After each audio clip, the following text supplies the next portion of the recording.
number one.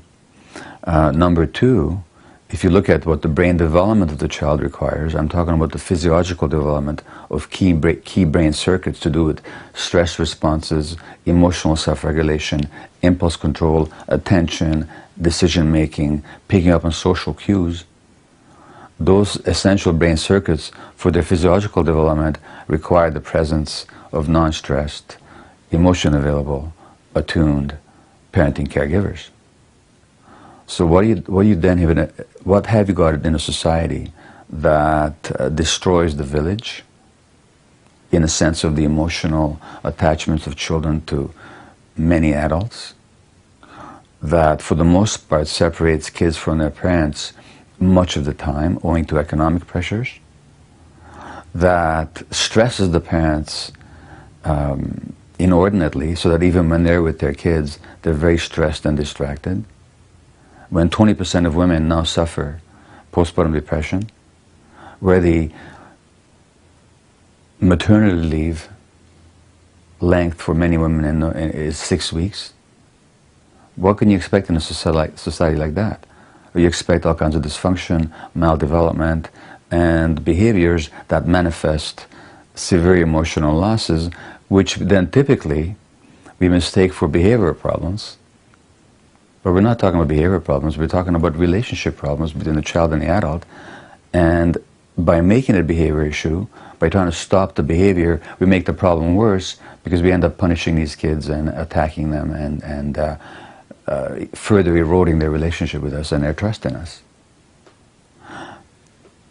As a result of all that, another dynamic that follows is that children who are programmed biologically to connect to somebody, they can't help it. They must attach to somebody. Their brains are telling them to. And consider for a moment how important attachment, which is to say closeness with another human being, is to even adults. And what happens to us as adults when our closest attachment relationships are threatened, and how disoriented and how upset we become. Well, the child is much more that way because he's much more dependent. She's much more vulnerable and helpless. So they can't abide not having attachments. But who will they attach to? Well, who's around? Well, who's around in our culture are the kids. So apart from losing their nurturing relationship with adults because of the pressures and social factors I've already outlined, then kids become connected to other kids. So for the first time in history now, you have immature creatures influencing each other inordinately. The result is immaturity, all kinds of behavioral problems, all kinds of interferences with healthy development, and a whole range of behavioral, learning, and mental health issues.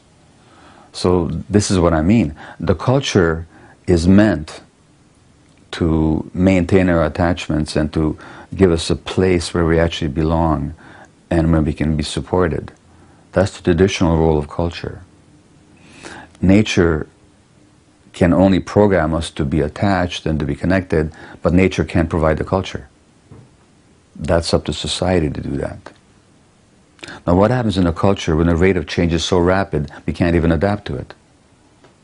It means that we are disoriented, we lose our bearings, we lose our connections with one another, with our kids, and the result is what I began to delineate in the beginning, all these childhood problems, behavior issues, mental health issues, and a whole range of other problems, which of course manifest on the individual level and of course on a social level.